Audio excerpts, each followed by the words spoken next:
Hello बच्चों, welcome to my channel art of science. तो आज हम शुरू कर रहे हैं अपना आइसोमेरिज्म का लेक्चर नंबर 2। हमारा लेक्चर नंबर 1 हमने अपलोड कर दिया है, जिसमें हमने अभी तक कवर कर लिया स्ट्रक्चरल आइसोमेरिज्म और उसके सारे टाइप्स। अब हम शुरू करने जा रहे हैं हमारा स्टीरियो आइसोमेर्स। देखिए हमारा आपको एक फिगर सी दिख रही होगी जिसमें हमने आइसोमेरिज्म पढ़ा कि आइसोमेरिज्म होता क्या है, स्ट्रक्चरल आइसोमेरिज्म और उसके हमने टाइप पढ़े chain isomerism, position isomerism, functional isomerism, metamerism और हमने क्या क्या डिस्कस करा था इसमें टॉटोमेरिज्म और रिंग चेन आइसोमेरिज्म। ये भी हमने डिस्कस करे थे क्योंकि ये भी हमारे चेन आइसोमेरिज्म के ही टाइप थे। अब आता है हमारा सेकंड स्टीरियो आइसोमर्स। देखो बात आती है कि आइसोमेरिज्म में स्ट्रक्चरल कहाँ पे होता है और स्टीरियो कहाँ पे होता है। जो हमारे वन डायमेंशनल फिगर्स होती है, अगर हम बात करते हैं, अगर सिंगल बॉन्ड के ही अराउंड बात हो रही होती है, ठीक है, ये आते हैं मेरे 1D मतलब एक ही प्लेन में, तब आती है बात स्ट्रक्चरल आइसोमेरिज्म की। लेकिन जब हम बात करते हैं ना स्टीरियो आइसोमेरिज्म की, तो स्टीरियो आइसोमेरिज्म मेरा 2D या फिर 3D फिगर्स में शो होता है, 2D और 3D। अब मैम बॉन्ड से कैसे समझेंगे? अगर हम बात करें रिस्ट्रिक्ट रोटेशन वाले कंपाउंड का मतलब क्या? वो कंपाउंड जिसमें रोटेशन नहीं होती, ठीक है, ये होता है रिस्ट्रिक्ट रोटेशन। अब ये कहाँ कहाँ पर नहीं होती? जैसे कि मान लो मेरा डबल बॉन्ड और या फिर मेरा ट्रिपल बॉन्ड है, तो ये हमें प्लेन के ऊपर मैंने बनाया तो है कि पेपर के ऊपर बनाया तो ये ऐसे होता है, पर ये ऐसे नहीं होता। इसमें क्या होता है ना, बॉन्ड्स बिलो द प्लेन और अबव द प्लेन आते हैं। मतलब कुछ में अगर मैं फिगर से बात करूँ, कुछ अंदर की तरफ बॉन्ड्स आ रहे होते हैं, कुछ बाहर की तरफ बॉन्ड आ रहे होते हैं, ठीक है। जैसे हमारा क्यूब रखा होता है, तो क्यूब अगर एक तरीके से देखा जाए तो तीनों डायमेंशन में फॉलो होता है। 3 डायमेंशन कौन सी? मतलब एक्स वाई जेड, ठीक है। तो इस चीज़ के बारे में होती है। तो ये जो 3D कंपाउंड्स होते हैं, इसमें मेरा क्या होता है, स्टीरियो आइसोमेरिज्म शो होता है। अब स्टीरियो आइसोमेरिज्म के भी 2 टाइप्स होते हैं, एक होता है ज्योमेट्रिकल और एक होता है ऑप्टिकल, ठीक है जी। अब एक एक करके हम इसको डिस्कस करते हैं। तो पहला आता है हमारा ज्योमेट्रिकल आइसोमेरिज्म। जैसे कि आप लोग फिगर में देख रहे हो, ज्योमेट्रिकल आइसोमेरिज्म मेरे 3D कंपाउंड्स में होता है, ठीक है जी, ये मैंने आपको बता दिया। जैसे कि एल्कीन हो गए, साइक्लिक कंपाउंड्स हो गए, इसमें हमारा क्या शो होता है? हमारा geometrical isomerism. Arise due to restricted rotation around a double bond और within a ring structure. मतलब क्या है रिस्ट्रिक्ट रोटेशन? मतलब ऐसी रोटेशन जिसे रोक दी गई है और वो रुकी क्यों है? क्योंकि उसमें हमारा डबल बॉन्ड है और रिंग स्ट्रक्चर है, ठीक है। डबल बॉन्ड है, किसी भी कंपाउंड की बात कर रही हूँ मैं, तो ये कुछ इस तरीके से है, ठीक है। अब इस तरफ इस वाले बॉन्ड में और इस वाले बॉन्ड में रोटेशन नहीं होती। क्या नहीं होती? रोटेशन नहीं होती। लेकिन सिंगल वाले बॉन्ड में होगा, मतलब अगर रोटेट होगा ना तो पूरा इधर की इधर जाएगा, ये पूरा इधर के इधर जाएगा। और क्या है मेरा? रिंग स्ट्रक्चर्स, ठीक है। ये क्या है मेरे? Ring structures. समझ में आई बात? यहाँ तक हमारा बेसिक थोड़ा सा क्लियर हो गया है कि हमारा ज्योमेट्रिकल आइसोमेरिज्म होता कहाँ पर है और होता किन कंपाउंड्स में है और कैसे होता है। अब हम हमारा पहला टॉपिक डिस्कस करते हैं, geometrical isomerism GI in double bonds. कुछ कंडीशंस होती होगी, वो डायरेक्ट याद करेंगे और उस डायरेक्ट कंडीशन के अकॉर्डिंगली हमारे क्वेश्चन सॉल्व हो जाएंगे। अब GI इन डबल बॉन्ड कैसे होता है? मानो मेरे पास ये क्या है? डबल बॉन्ड, ठीक है। इसके अराउंड मेरे और भी मॉलिक्यूल जुड़े होंगे। मानो यहाँ मेरा A जुड़ा है, कुछ भी हो सकता है, यहाँ मेरा B हो सकता है, ये मेरा C है और ये मेरा D है, ठीक है। अब कंडीशन क्या है? कंडीशन ये है कि डबल बॉन्ड के अलोंग जो मेरे ये मॉलिक्यूल्स हैं ABCD, ठीक है, A not equal to B होना चाहिए और C not equal to D होना चाहिए। मतलब ये और ये सेम नहीं होना चाहिए, दोनों अलग होने चाहिए। ये और ये दोनों अलग होने चाहिए। अगर ये कंडीशन होगी तभी मेरा GI पॉसिबल है। अगर A B के इक्वल हो गया ना, दैट्स मीन GI नहीं होगी। समझ में आई? सिंपल सी बात है। हाँ जी, बिल्कुल सिंपल सी बात है। अब इसी क्राइटेरिया पे ना मेरे क्या आते हैं? कुछ सिस्टम आते हैं GI में, ज्योमेट्रिकल आइसोमेरिज्म में ना हम कुछ सिस्टम्स पढ़ते हैं। अभी सिस्टम्स कैसे होता है, नाम से देखोगे तो आपको तुरंत ही आ जाएगा। एक होता है सिस ट्रांस, कि हम कब किस कंपाउंड को सिस नाम देते हैं और कब किस कंपाउंड को ट्रांस नाम देते हैं। एक आता है E Z, E and Z. समझ में आया?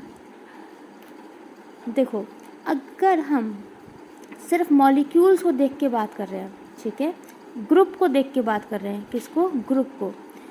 सिस और ट्रांस वाली कंडीशन में ना मेरे दो ग्रुप सेम होने चाहिए। पहली बात क्या आती है कि एट लिस्ट दो ग्रुप तो सेम होने ही चाहिए। किस तरीके से? मैं आपको एक एग्जांपल दे के समझाती हूँ कि ये मेरा क्या है, डबल बॉन्ड है। यहाँ पर एक क्लोरीन है और यहाँ पर एक क्लोरीन है। यहाँ पर H है और यहाँ पे H है। समझ में आई? सेम एक क्लोरीन ये रहा, एक क्लोरीन ये रहा, हाइड्रोजन हाइड्रोजन। देखो, अगर मैं बात करती हूँ किसकी, ये A है, ये B है, ये C है, ये D है, ठीक है। ये A है, ये B है, ये C है, ये D है। क्या A और B अलग अलग है? हाँ जी बिल्कुल है। क्या C और D अलग अलग है? हाँ जी बिल्कुल है। मतलब C और D एक दूसरे के इक्वल नहीं है और A और B एक दूसरे के इक्वल नहीं है। तो क्या GI हो सकता है? हाँ जी बिल्कुल होगा, ठीक है। लेकिन GI होगा अगर सेम ग्रुप सेम साइड है। दिख रहा है? सेम ग्रुप सेम साइड है तो इसका नामकरण देंगे हम सिस। क्या बोलेंगे? सिस। वहीं पे अगर सेम ग्रुप डिफरेंट साइड है, सेम ग्रुप डिफरेंट साइड है, देखो एक ऊपर है एक नीचे है ना, इसको हम नाम देंगे क्या? ट्रांस। क्या नाम देंगे? ट्रांस। इतनी बात समझ में आई? अगर मैं इसको आपको पॉइंट्स में लिखवाऊँ तो क्या बोलोगे? सिस का मतलब होता है ग्रुप ऑन सेम साइड। समझ में आई? Group on same side, same group होना चाहिए, सेम साइड होना चाहिए। ट्रांस क्या होता है? Same group on different side. पहला पॉइंट क्लियर हुआ? हाँ जी बिल्कुल। कुछ भी हो बस देखना क्या, GI है, GI का मतलब क्या होता है? A और B, मतलब एक साइड वाले ग्रुप अलग अलग होना चाहिए। A और B अलग अलग है, C और D अलग अलग है तो GI है। अगर ग्रुप सेम साइड है तो सिस और ग्रुप अलग अलग साइड है तो क्या हो गया? ट्रांस हो गया। समझ में आई? अब बात आती है मेरी EZ सिस्टम की। किसकी? EZ सिस्टम की। देखो, साइंटिस्ट के नेम के ऊपर है, थोड़ी प्रोनाउंसिएशन अलग हो सकती है, वो तुम देख लेना। स्पेलिंग में लिख देती हूँ। जो E है वो मेरा एंटीगिगॉन है, एंटीगिगॉन है। और जो Z का मतलब है, इसका साइंटिस्ट का नाम है जूज़ामैन, ठीक है। अब वैसे क्या मतलब है? E कब लगाते? किसी कंपाउंड में हम E आइसोमेरिज्म, ई ग्रुप, ई नेमिंग सिस्टम तब देते हैं जब जो ग्रुप है ना वो मेरे अपोजिट साइड होते हैं। हाई PH बनाना था, P बना दिया।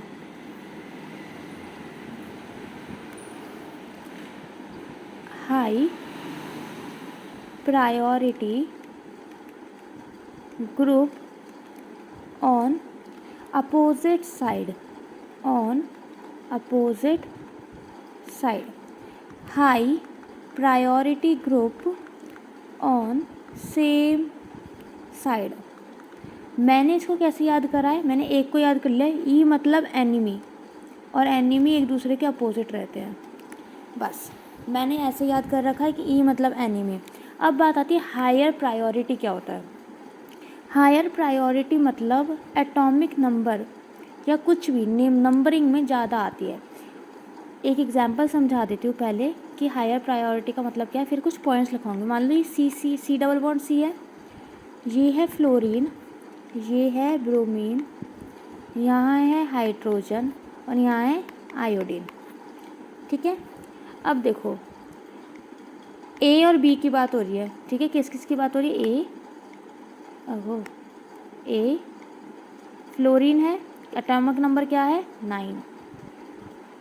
एच बी है, एटॉमिक नंबर क्या है 1। ठीक है, बी आर का एटॉमिक नंबर क्या होता है मेरा 35 एंड आयोडीन का एटॉमिक नंबर आई गेस 56 होता है। शायद मैं कंफ्यूज हो रही हूँ थोड़ी।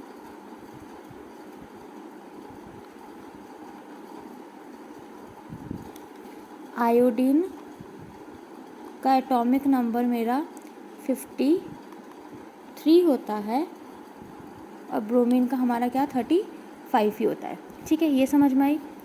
अब देखो CIP रूल के अकॉर्डिंगली सबसे पहला आता है क्या, highest number of atomic number. मैं साथ साथ डिस्कस भी कर लेती हूँ। CIP रूल क्या है? CIP रूल कुछ कंडीशंस बनाई हैं कि हम कैसे नेमिंग करेंगे, नंबरिंग करेंगे, हाउ टू नंबरिंग कैसे करेंगे। जिसमें पहला आता है क्या, इफ़ एटॉमिक नंबर हायर तो प्रायोरिटी भी हायर देंगे। मतलब 1 और 2 में 1 और 2 नंबरिंग देंगे। जिसका एटॉमिक नंबर ज़्यादा उसको नंबर 1 दे देंगे। किसकी? ए और बी की बात हो रही है। किसका एटॉमिक नंबर ज़्यादा है? मेरा फ्लोरीन का, तो इसको नंबरिंग दे देंगे 1। क्या दे देंगे? 1। इसको क्या नंबरिंग दे देंगे? 2। समझ में आई? वही ब्रोमीन और आयोडीन में कौन बड़ा है? आयोडीन। इसका नंबरिंग दे देंगे 1। ठीक है, और इसका नंबरिंग दे देंगे 2। समझ में आया? अब देखो 1 1 2 2, अगर 1 1 सेम साइड होते तो हम क्या देते इसको? Z।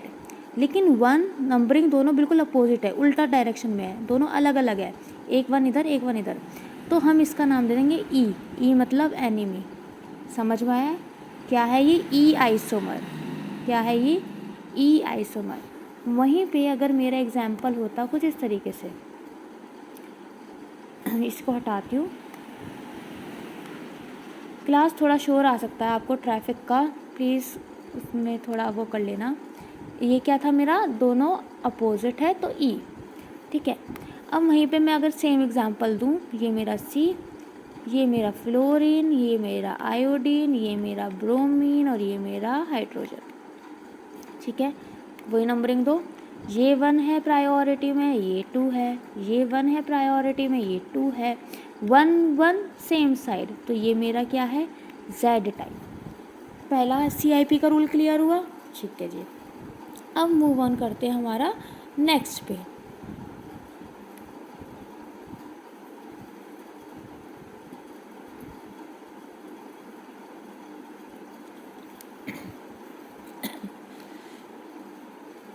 सेकंड। ठीक है, सेकंड क्या है? अगर आपको ये E और Z का समझ में आया ना कैसे नेमिंग देते हैं। CIP रूल सेकंड क्या है? If first point of difference is same तो चेक ऑन नेक्स्ट। क्या है? Check on next. For example C⋯C है। ठीक है, यहाँ क्लोरीन है, यहाँ CCl3 है, यहाँ F है और यहाँ CF3 है। ठीक है, अब आप इसमें तो नेमिंग दे लोगे कि कौन सा 1 कौन सा 2। मेरा हाईएस्ट प्रायोरिटी क्या है?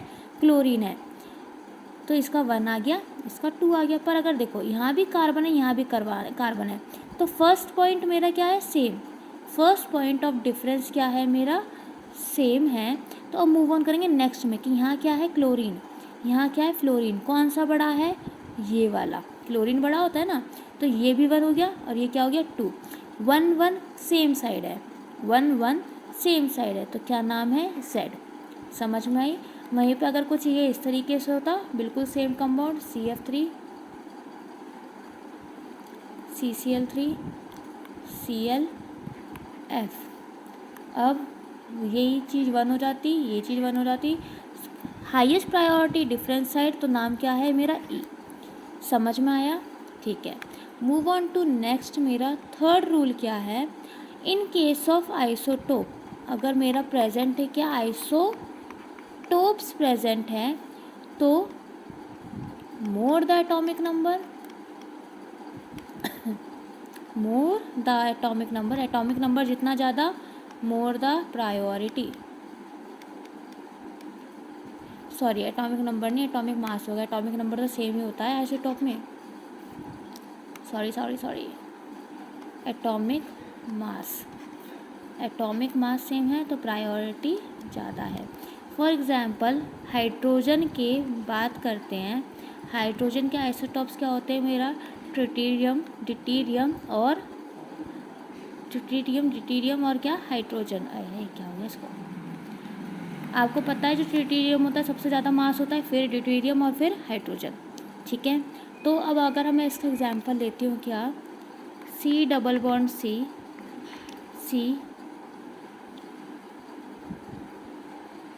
OOOH COH, यहाँ पे हाइड्रोजन, यहाँ पे डिटिरियम, ठीक है।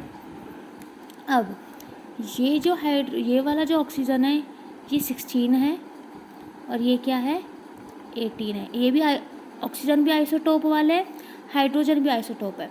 तो H और D में से किसकी प्रायोरिटी होगी 1, ठीक है। इनमें दोनों में से किसकी प्रायोरिटी होगी 18 वाला। तो same group with higher priority on the same side, मतलब हायर प्रायोरिटी वाले ग्रुप क्या है, एक साइड है, ये भी नीचे ये भी नीचे, तो ये क्या हो गया Z। बात समझ में आई? हाँ जी बिल्कुल, 3 पॉइंट समझ में आ गए। अब चलते हैं हम नेक्स्ट पे।